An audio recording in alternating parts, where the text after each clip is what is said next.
Good afternoon, dear students. I welcome you all on my channel. So today we will discuss the second portion of biomolecules for PG entrance.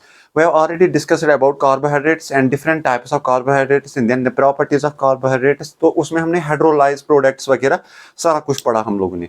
अब हम बात करेंगे आज proteins की. Proteins में हम general definition proteins की देखेंगे, उसकी बायोलॉजिकल इंपॉर्टेंस क्या है. फिर उसके बाद हम बात करेंगे अमीनो एसिड्स की, क्योंकि that is the basic building block of protein. उसके बाद हम डिफरेंट टाइप्स ऑफ प्रोटीन्स पढ़ेंगे, जैसे फाइब्रस ग्लोब्यूलर प्रोटीन. साथ में हम पढ़ेंगे essential and non essential proteins या अमीनो एसिड्स. एसेंशियल को डिस्पेंसेबल भी बोलते हैं और उसको बोलते हैं इंडिस्पेंसेबल या नॉन एसेंशियल अमीनो एसिड्स. उसके बाद हम बात करेंगे कि what are acidic bases and basic and neutral amino acids. Acidic क्या होते हैं, बेसिक क्या होते हैं, न्यूट्रल क्या होते हैं. आइसो इलेक्ट्रॉनिक पॉइंट या जिविटर आयन या डाइपोलर आयन क्या होता है, ठीक है. म्यूटर रोटेशन क्या होती है, सॉरी इसमें म्यूटर रोटेशन नहीं. इसके बाद हम बात करेंगे what is the criteria of classification. Class यहाँ structure, different types of structure, उसमें primary structure, secondary structure, tertiary structure, quaternary structure. फिर डिजनरेशन ऑफ प्रोटीन है, रिजनरेशन ऑफ प्रोटीन. सो सारा ओवरऑल हम एक टॉपिक में कंप्लीट करेंगे. So let's start with we have biomolecules. Biomolecules. In biomolecules we have protein portion.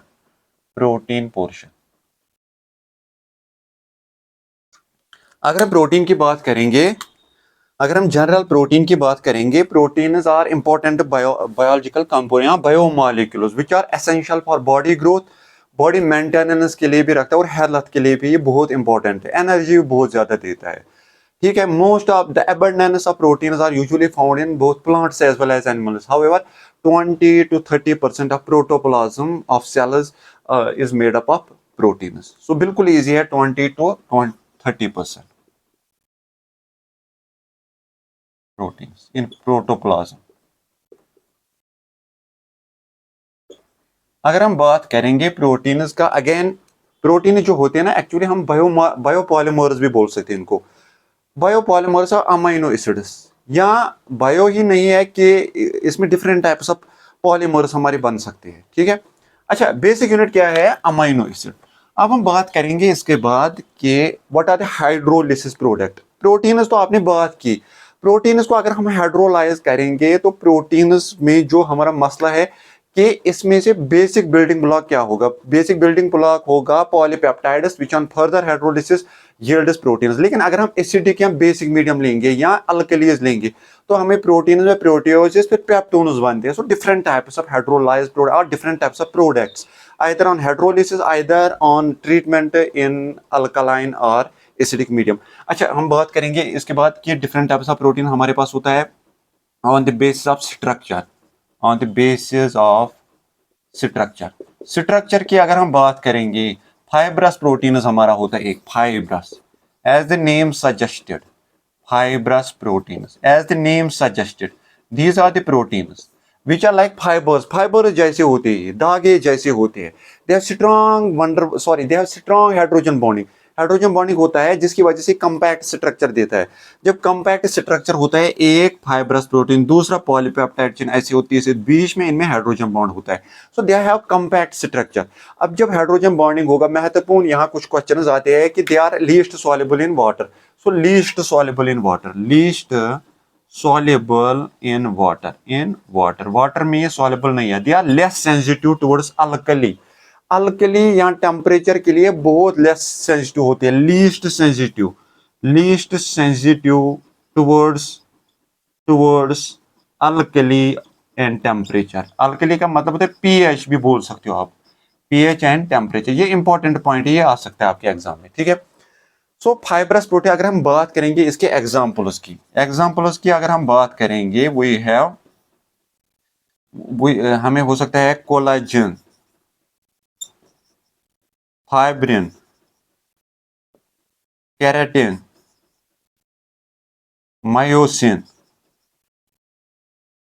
Myoglobin होगा इसमें, keratin, skin वगैरह, सिकिन, नीलस, टेंडनस, सिलिक, वूल etcetera.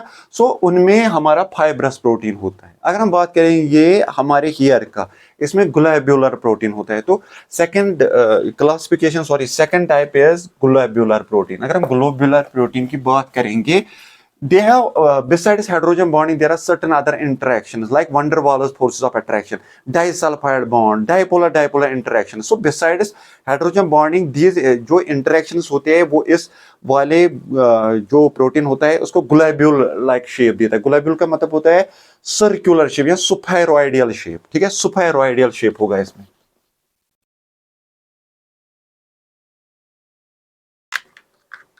We have globular protein.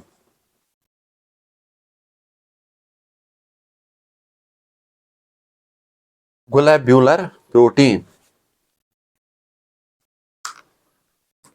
Globular protein ऐसे होता है. ग्लोब्यूलर एक देखो ऐसे सुपरऑइडियल शेप. इसमें क्या है, इसमें besides hydrogen bonding disulphide interaction भी हो सकती है, इसमें वन डर वाल्स फोर्सेस भी हो सकती है, इसमें डाइपोल इंटरेक्शंस होती है. So these types of interactions इसको इसकी वजह से इसमें सुपरऑइडियल शेप आता है. So we have dipole van der Waals forces, hydrogen bonding. ठीक है, वी हैव डाइसल्फाइड बॉन्ड्स. अगर हम इस वाले प्रोटीन के एग्जांपल्स की बात करेंगे, आपका हेयर जो है, हेयर स्ट्रेच होता है, लेकिन अगर हम ज्यादा इसको खींचेंगे तो टूट जाता है, हाइड्रोजन बॉन्ड्स खत्म होते हैं. अगर हम रिलैक्स करेंगे, छोड़ेंगे, फिर से वापस आ जाएगा. So hair is globular protein, while as keratin, silk, wool, keratin etcetera they are all fibrous proteins. They are fibrous structure. इसकी बात हम करेंगे, it is soluble in water में ये सॉल्युबल होता है. Sensitive to pH and acids, sensitive to pH and temperature. ये important चीज है यहाँ. ठीक है, अब हम आ जाएंगे इसके बाद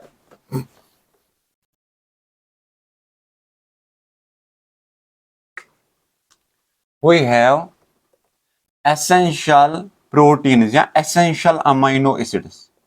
एसेंशियल अमाइनो, पहले जब हम अमाइनो एसिड्स की बात करेंगे उसके बाद हम एसेंशियल अमाइनो एसिड्स पढ़ेंगे. पहले हम प्रोटीन्स की ही बात करेंगे. हमारे पास होगा another classification is simple proteins, compound proteins and derived proteins. So on the basis of hydrolysis product,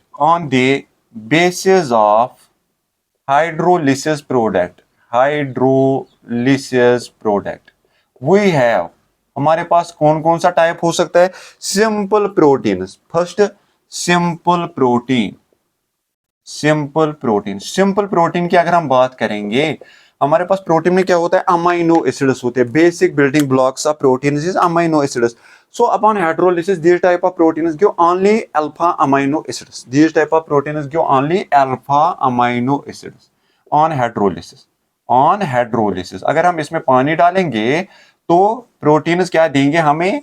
alpha amino acids. ठीक है, दूसरा जैसे ग्लाइसिन है हमारा, ग्लाइसिन, एलानिन. ओके, ठीक है. दूसरे हमारा compound proteins besides alpha amino acids on hydrolysis they give alpha amino acids. Alpha amino acids तो देंगे ही देंगे, लेकिन इसके साथ it give certain other groups. जैसे हमारे पास होगा इसमें, उनको बोलते हैं prosthetic group. Prosthetic group depict the characteristic properties of these type of proteins. So हमारे पास होगा कंपाउंड प्रोटीन, जो इसमें एक्स्ट्रा ग्रुप होगा, that is known as prosthetic group उसको बोलते हैं, प्रोस्थेटिक ग्रुप. अगर हमारे पास होगा nucleic acid, then it is known as nucleoprotein. Prosthetic group क्या होगा न्यूक्लियोप्रोटीन में? Nucleic acid. Prosthetic group. This will be the prosthetic group in nucleoprotein. We have glycoprotein or mucoprotein. Glycoprotein or mucoprotein. इसमें prosthetic group कौन सा होगा? Sugar.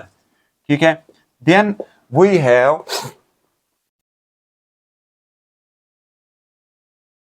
nucleoprotein, glycoprotein, lipoprotein. अगर हम lipoprotein की बात करेंगे, प्रोस्थेटिक ग्रुप इसमें लिपिड होगा.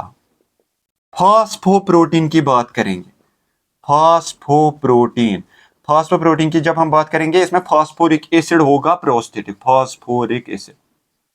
So compound proteins upon hydrolysis gives besides alpha amino acids, there are certain other groups which give the characteristic properties of these type of proteins. They are known as prosthetic groups.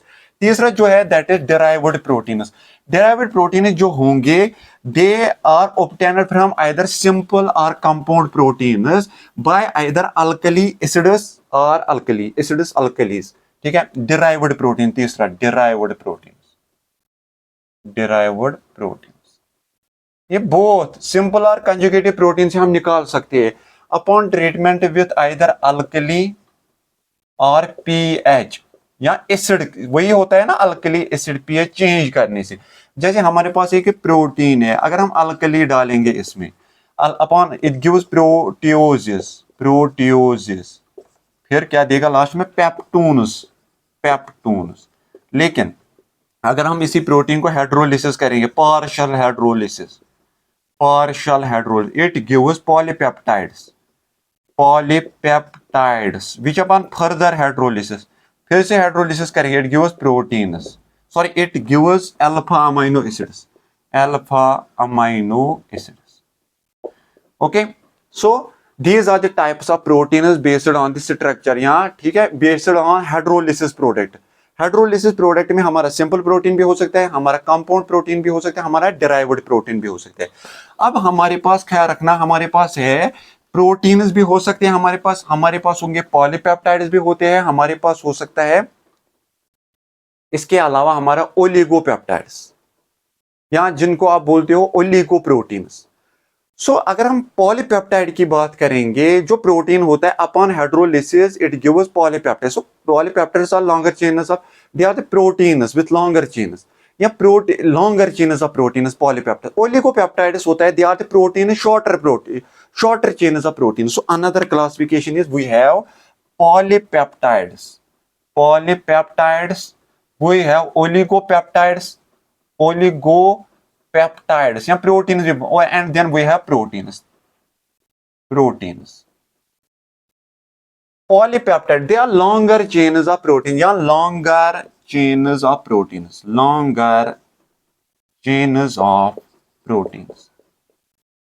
Then we have oligopeptide, they are shorter chains of proteins.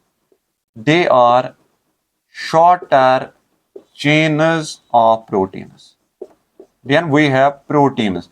जो proteins होते हैं ना, proteins में ख्याल रखना इसमें कम amino acids भी हो सकते, लेकिन उनका अरेंजमेंट बेहतरीन होना चाहिए जो एक प्रोटीन में होना चाहिए, या उनकी कॉन्फ़िगरेशन वैसी होनी चाहिए जैसे एक नॉर्मल प्रोटीन में होगा, या और अदरवाइज दे कंटेन एटलीस्ट 10,000 से लेके 20,000 तक प्रोटीन.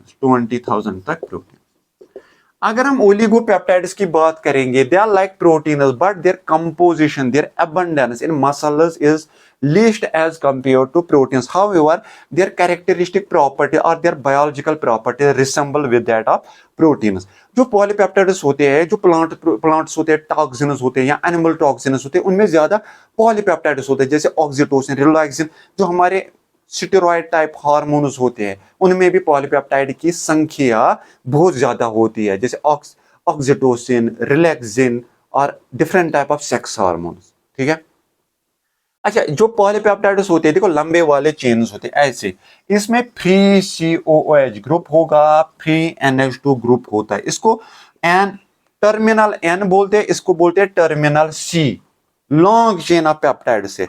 अब जब फ्री हमारा अमाइनो ग्रुप होगा, फ्री कार्बोक्सिलिक ग्रुप होगा, then there is a process that is known as, उसको हम बोलते हैं isoelectronic point at a certain pH when we can say that there is no transport भी बोल सकते हो यहाँ, there is no transfer of either H plus ion or we can say that कि एक प्रोटीन में H plus ion नहीं निकलता है या किसी पर्टिकुलर इलेक्ट्रोड की तरफ नहीं निकलता है, कैटायन पर्टिकुलर कैथोड की तरफ नहीं निकलता है, एनायन पर्टिकुलर एनोड की तरफ नहीं निकलता है.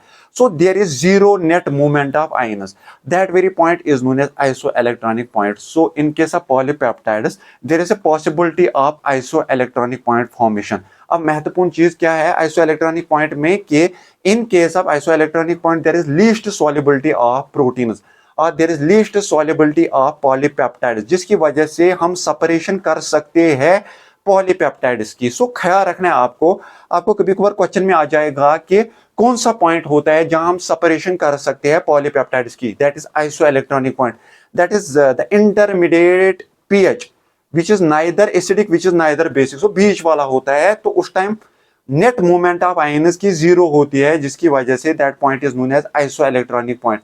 या उन आयन्स को हम जिविटर आयन भी बोलते हैं, क्योंकि there is possibility of both ions formation, जब पॉजिटिव भी बन जाएगा नेगेटिव भी बन जाएगा, so net movement will be zero. Okay, coming to now the basic building blocks, that is amino acids. बहुत महत्वपूर्ण टॉपिक है amino acids. Amino acids, amino acid जैसा कि इसका नाम है, इसमें अमाइनो ग्रुप भी है, इसमें एसिड ग्रुप भी है। So it has characteristic properties of both, it has characteristic properties of both acids as well as bases, characteristic properties of both acids as well as bases. This is the simplest amino acid, that is known as glycine. Glycine is only amino acid that is achiral in nature. This is achiral. Achiral का मतलब होता है it don't possess the carbon which is all the four different groups. जब different groups नहीं होंगे चारों के चार, that is known as achiral. अगर कायरल की बात हम करेंगे, डिफरेंट ग्रुप्स होने चाहिए, चार डिफरेंट ग्रुप्स इस वाले कार्बन की। So only one amino acid which is achiral in nature, that is glycine. अच्छा, इसके बाद महत्वपूर्ण चीज क्या है, it contains free carboxylic and it contains free amino acid. This acid N will depict its characteristic properties of acids. This amino N depicts its basic characteristics. So it has both the characteristic properties. Or overall अगर हम बोलेंगे, it is neutral in nature. Neutral in nature. इसके बाद जब हम बात करेंगे, that is we have acidic amino acids, basic amino acid, क्या then we have neutral amino acids या neutral protein. Neutral protein में हमारा एक अमाइनो एसिड एक अमाइनो एक एसिड ग्रुप होगा, सो दैट इज न्यूट्रल। अगर एसिडिक अमाइनो एसिड की बात हम करेंगे, it should contain at least two acidic group, that is carboxylic group and one amino group. While as basic amino acids का मतलब होता है it should at least contain two basic groups and one acidic group. ठीक है, बिल्कुल easy है। अच्छा, इसमें महत्वपूर्ण चीज क्या है, ये जो हमारे अमाइनो एसिड इनको बोलते हैं अल्फा अमाइनो एसिड, क्योंकि अगर ये this is the main functional group, ये पोजीशन अल्फा है, अल्फा पे अमाइनो ग्रुप है, इसलिए इसको बोलते हैं अल्फा अमाइनो एसिड। ठीक है, ये इसका नाम है, क्योंकि अल्फा पोजीशन पे हमारा अमाइनो ग्रुप है, अल्फा पोजीशन पे हमारा अमाइनो ग्रुप है, इसलिए इसको बोलते हैं अल्फा अमाइनो एसिड भी। इसके बाद सबसे इंपॉर्टेंट चीज, अगर हम देखेंगे न्यूट्रल पॉइंट पे, there is free movement of H plus ion towards basic group, क्योंकि बेसिक ग्रुप है, it will abstract the proton from here. अगर मैं वो बनाऊंगा कि there is in equilibrium, there is free movement of H plus ion, again I will make like this, मैं यहां से यहां बनाऊंगा ऐसे, दिस इज R। R का मतलब होता है सबस्टिट्यूएंट, R depict the characteristic properties, क्योंकि इसमें डिफरेंट डिफरेंट ग्रुप्स हो सकते हैं, कभी कभार एलिफेटिक ग्रुप होगा, कभी कभार एरोमेटिक ग्रुप होगा। ऐसे में बनाऊंगा फिर से, this is amino group and then we have carboxylic group, ऐसे यहां इस पे H ग्रुप भी है ऐसे। ख्याल रखना बहुत इंपॉर्टेंट चीज है, ये जो R है, R डिपिक्ट करता है डिफरेंट अमाइनो एसिड्स को। अगर CH3 होगा दैट इज एलानिन, अगर C6H5 होगा दैट उसका भी पर्टिकुलर नाम है। ठीक है, ट्रिप्टोफान कुछ नाम है। सो कैरेक्टरिस्टिक प्रॉपर्टीज यहाँ different types of amino acids, they are because of this R ग्रुप। डिराइव्ड ग्रुप भी इसको बोलते हैं, या इसको बोलते हैं सबस्टिट्यूएंट भी बोलते हैं इसको। So this carboxylic group depicts the characteristic properties of acids, this depicts the characteristic properties of bases। ख्याल रखना, ये जो बेस है, this is strong base, it abstracts the proton like this. क्या बन जाएगा हमारा, ऐसे बन जाएगा।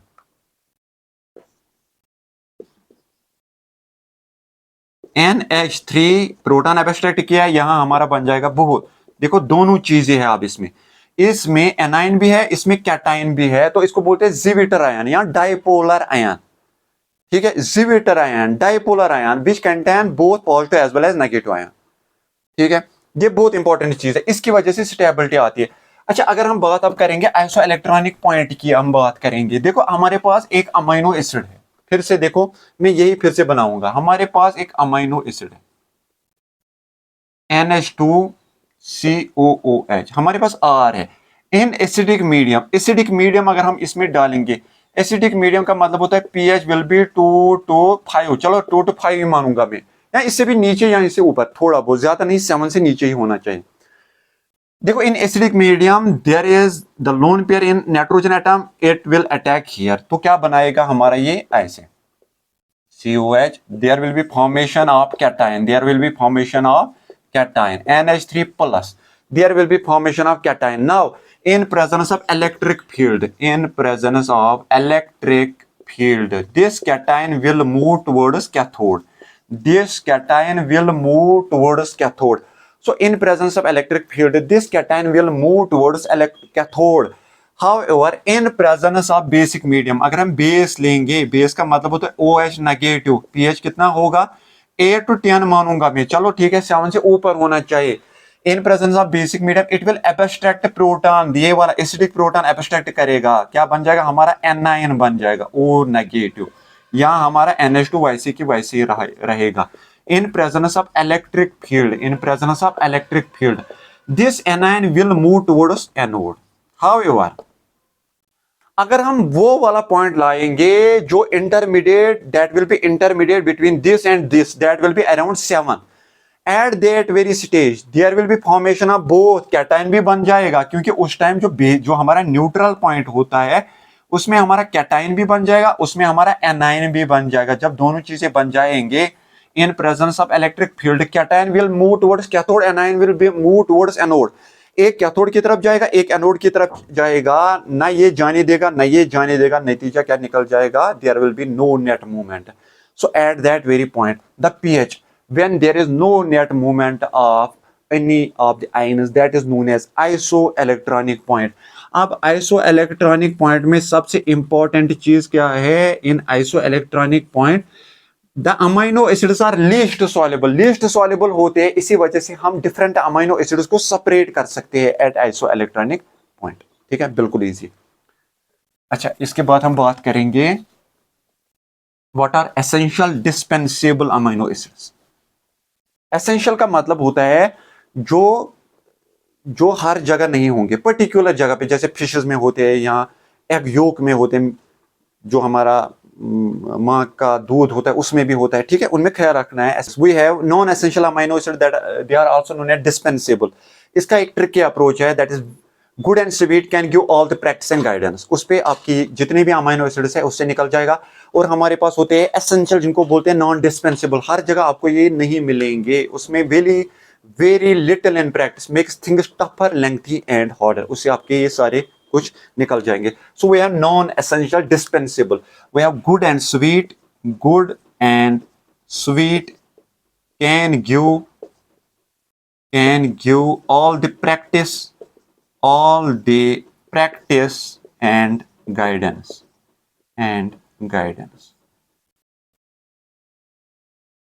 We have glycine, alanine, serine, cysteine, glucoamine, aspartic acid,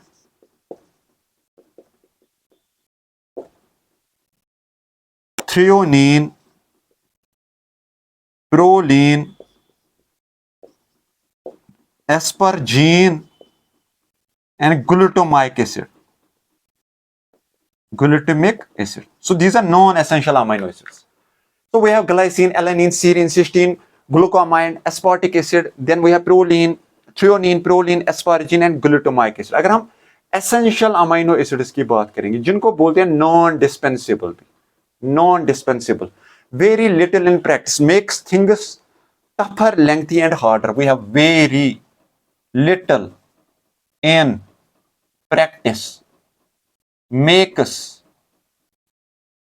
things tougher, lengthy, and harder. ठीक है, so we have valine, very valine, leucine, isoleucine, phenyl alanine, methionine, tryptophan,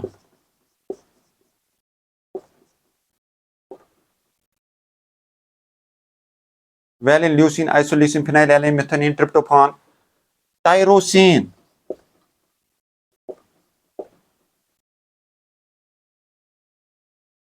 lysine, arginine and histidine. So these are the essential amino acids. So in general simple में है हमारे पास non essential, good and sweet can give all the practice and guidance, while as in case of essential amino acids they are also known as non dispensable या non dispensable amino acids. We have very little in practice, makes things tougher, lengthy and harder. अब हम आ जाएंगे इसके बाद important है कि हमारे अमीनो एसिड्स हो सकते हैं न्यूट्रल, एसिडिक और बेसिक भी. सो न्यूट्रल को याद करने के लिए क्या करना है आपको, एसिडिक को याद करने के लिए क्या करना है और बेसिक को याद करने के लिए क्या करना है. न्यूट्रल अमीनो एसिड्स की अगर हम बात करेंगे, they contain one carboxylic group and one amino group, one carboxylic group and one amino group. Simple. Glycine, alanine, valine, etc. अगर हम एसिडिक अमीनो एसिड की बात करेंगे, acidic they contain at least 2 COOH groups and 1 NH2 group. So acidic properties will be because of 2 COOH group. We have Allah gives all. इसके लिए याद aspartic acid, glutamic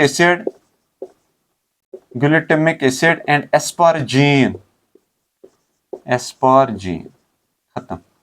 इसके बाद जब हम बेसिक अमीनो एसिड्स की बात करेंगे, it contains 2 amino groups, 2 NH group, 2 groups and 1 COOH group. इसकी ट्रिकी अप्रोच है आसेज लॉक हार्नस. ठीक है. Arginine, lysine and histidine. खत्म. ठीक है. ओके, बिल्कुल इजी है. अच्छा, इसके बाद अगर हम और एक क्लासिफिकेशन, कंप्लीट प्रोटीन्स क्या होते हैं, इनकम्प्लीट प्रोटीन्स क्या. कंप्लीट प्रोटीन्स का मतलब है which contain all the essential amino acids. जैसे कंप्लीट प्रोटीन में हमारे मीट आता है, हमारे फिशेस आते हैं, हमारा एग योक आता है. It contains all the essential amino acids. While as in incomplete protein there is deficiency of one or more essential amino acids. दालों की बात करेंगे, राइस की बात हम करेंगे या एनी अदर कुछ चीज़ों की हम बात करेंगे, उनमें ज़्यादातर लाइसिन नहीं पाया जाता है. तो आपको ख्याल रखना है कि जिसमें सारे एसेंशियल अमीनो एसिड्स होते हैं दैट इज कंप्लीट प्रोटीन और कंप्लीट अमीनो एसिड्स, वाला जिसमें नहीं होंगे दैट इज इनकम्प्लीट. अब हम आ जाएंगे what is the structure of proteins. Structure की जब हम बात करेंगे, we have primary, secondary, tertiary and quaternary structure. So structure में हमारा है स्ट्रक्चर. प्राइमरी स्ट्रक्चर की अगर हम बात करेंगे, primary structure, the basic structure of proteins is primary structure. बहुत इंपॉर्टेंट है ये. जो बेसिक स्ट्रक्चर होगा, यहाँ the arrangement of various amino acids in a protein is it is basic structure. Amino acids हमारे होंगे ऐसे, अमीनो एसिड्स हमारे ऐसे होंगे. दूसरा होगा ऐसे NH2, तीसरा होगा ऐसे. इनका अरेंजमेंट इन जिगजैग फॉर्म ऐसे होगा. यहां हम ऐसे भी बना सकते हैं.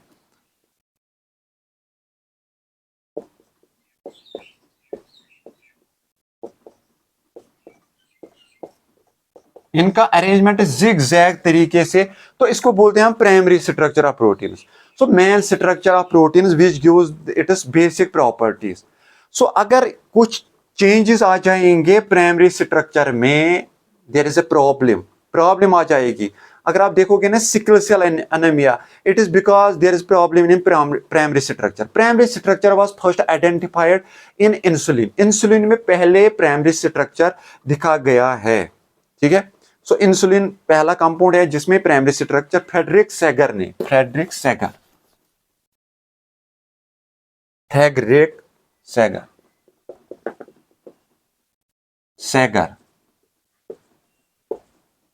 इंसुलिन, सिकल सेल एनीमिया, अगर प्रॉब्लम्स होंगे प्राइमरी स्ट्रक्चर में तो सिकल सेल एनीमिया जैसे यहां होती है, ठीक है। अब आ जाएंगे हम सेकेंडरी स्ट्रक्चर में। सेकेंडरी देखो, प्राइमरी स्ट्रक्चर में खाली मसला क्या है, कुछ इंटरेक्शंस है। अगर इंटरेक्शंस अब बढ़ जाएंगे, इंटरेक्शन जैसे hydrogen bonding, disulphide attractions, then हम सेकेंडरी स्ट्रक्चर के साथ अपने प्रोटीन को एलोबरेट करते हैं, डिस्क्राइब करते हैं, ठीक है। When we have secondary structure when there are different types of interaction, जैसे disulphide bond, disulphide, hydrogen, dipole etcetera. तो उस बुनियाद पे क्या कहते हैं, हम सेकेंडरी स्ट्रक्चर से प्रोटीन को एलोबरेट करते हैं, डाइसल्फाइड, हाइड्रोजन, डाइपोल एटसेट्रा। अब मसला क्या है हमारा, फिर से मैं बनाऊंगा वही वाला प्रोटीन, ऐसे था CONH, यहां से अमाइड बॉन्ड है, यहां से CHR, ये इस ग्रुप पे डिपेंडेंट है secondary structure. We have again like this NH, we have here CO, इससे के साथ बड़ा ग्रुप। अगर ये R बड़ा ग्रुप है, देन सेकेंडरी स्ट्रक्चर होगा alpha helical structure. Alpha helical का मतलब होता है क्लॉकवाइज रोटेशन होगा, नीचे से ऊपर तक क्लॉकवाइज होगा ऐसे। उसमें क्या होगा, जब अल्फा हेलिकल स्ट्रक्चर होगा, alpha when this R is big, मुफिड ने सबसे पहले निकाला ये वाला स्ट्रक्चर, मुफिड ने। When R group will be bigger, जब ये बड़ा होगा ये हिंडर करेगा इसको, there will be steric hindrance, उसकी वजह से क्या होगा, the NH group fourth position पे CO के साथ इंटरेक्ट करेगा, फोर्थ CO ग्रुप के साथ इंटरेक्ट करेगा। यहां सिमिलरली NH फोर्थ CO के साथ इंटरेक्ट करेगा। अगर हम ये इंटरेक्शन देखेंगे, इसके बीच में 3.6 अमाइनो एसिड्स होंगे, 3.6 अमाइनो एसिड्स, 3.5 अमाइनो एसिड्स बीच में होंगे, क्योंकि NH CO के साथ इंटरेक्ट करेगा हेलिकल स्ट्रक्चर में ऐसे। ये हेलिकल स्ट्रक्चर मैंने बनाया, ऐसे हुआ हेलिकल स्ट्रक्चर ऐसे। देखो क्लॉकवाइज है, क्लॉकवाइज है, सो क्लॉकवाइज का मतलब होता है अल्फा हेलिकल स्ट्रक्चर। अगर एंटी होगा ऐसे, एंटी होगा ऊपर की तरफ, anti clockwise, that is known as beta helical. So we have alpha helical structure, that is given by मुफिड ने, ये दे दिया मुफिड, ठीक है। अच्छा, दूसरा हो सकता है इसमें ये भी हो सकता है कि ये R ग्रुप छोटा होगा, ये जो मैं R ग्रुप की बात कर रहा था, it can be smaller, then we have beta pleated और beta structure. When R group R is equal to small, we have beta pleated भी बोलते हैं इसको, प्लेटेड, या इसको बोलते हैं बीटा स्ट्रक्चर। उसमें मसला क्या होता है, हमें पता है जो हमारा अमीनो एसिड होता है, it contains free NH2 group, free COH group. देखो ऐसे एक रिंग होगी, दूसरे भी इसी के साथ होगी, जो इसके साथ इंटरेक्ट बराबर इसके एग्जैक्ट में पैरेलल में होगा, इसको बोलते हैं पैरेलल, दूसरा होता है anti parallel beta pleated structure, parallel. दूसरा होगा एंटी पैरेलल। अगर हम एंटी पैरेलल की बात करेंगे, कैसे होगा, देखो इसमें ऐसे होगा COOH NH2, जो दूसरा हमारा पॉलीपेप्टाइड चेन होगा, उसमें पहले यहां COOH ग्रुप होगा और यहां NH2 ग्रुप होगा। सो एंटी पैरेलल है। अगर NH2 ऊपर साइड है, यहां NH2 ग्रुप नीचे साइड है। अगर यहां NH2 ग्रुप ऊपर साइड है, यहां भी NH2 ग्रुप ऊपर साइड है, ठीक है। सो इसको बोलते हैं पैरेलल, इसको बोलते हैं एंटी पैरेलल। ये दिया है सबसे पहले पॉलिंग ने सबसे पहले इसका स्ट्रक्चर दिया है, दैट इज बीटा प्लेटेड। अच्छा, अब हम आ जाएंगे टर्शियरी स्ट्रक्चर पे। The main structure besides primary structure is tertiary structure, और we can say that at normal temperature and pH the basic structure of proteins is tertiary structure. It is thermodynamically most stable structure. So we have tertiary structure. The three-dimensional structure of proteins, the 3D structure of proteins is tertiary structure. जो 3 dimensional structure of proteins का होगा वो 3D structure है। So basic structure है, that is we can say thermodynamically या thermally it is stable structure. दूसरा चीज, at normal pH and temperature the basic structure of proteins is tertiary structure. There are least proteins which have tertiary structure. Least proteins, कम ही proteins होंगे जिनमें arrangement of amino acids ऐसा होगा कि उनमें 3D स्ट्रक्चर पाया जाएगा या पाया गया। हमारे पास अगर अल्फा हेलिकल हमने देखा है, अल्फा हेलिकल ऐसे है, जो मुफिड ने दे दिया ऐसे, एक हेलिकल चेन, अगर दूसरी हेलिकल चेन आ जाएगी ऐसे ही, तीसरी हेलिकल चेन आ जाएगी ऐसे ही। So alpha alpha helical structures या अल्फा हेलिकल चेन्स जब वो आपस में अरेंज करेंगे या आपस में इंटरेक्शंस करेंगे बराबर exactly, then there is formation of rope और रॉड स्ट्रक्चर। रूप और rod structure, that is 3 dimensional structure. पहले एक ही पॉलीपेप्टाइड चेन थी, फिर दूसरी भी आ गई, तीसरी भी आ गई, चौथी भी, लेकिन एग्जैक्ट उन्होंने अरेंजमेंट शो किया to form 3 dimensional structure, that is rope और रॉड स्ट्रक्चर।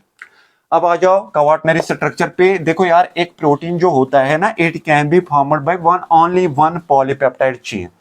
एक ही पॉलीपेप्टाइड चेन का भी पॉलीमर सॉरी प्रोटीन बना होगा जब उसका अरेंजमेंट उतना अच्छा होगा, उसकी स्टीरियोकेमिस्ट्री उतनी अच्छी होगी। लेकिन कभी कभार more than thousands of amino acids form है प्रोटीन। लेकिन क्वाaternary स्ट्रक्चर,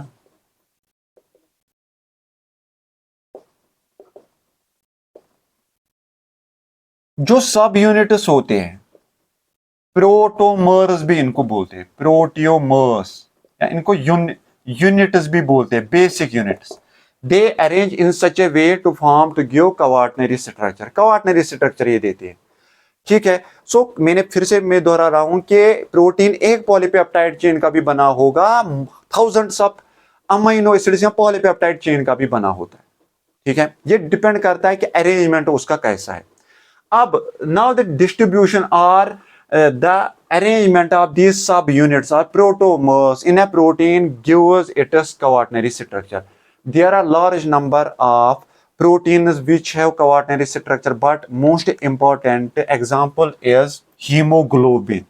अगर हम हीमोग्लोबिन की बात करेंगे, हीमोग्लोबिन की हम बात करेंगे, it is formed of 4 polypeptide chains, 4 polypeptide chains का ये बना होता है, जिनको हम बेसिक यूनिट्स भी बोलते हैं, बेसिक यूनिट्स।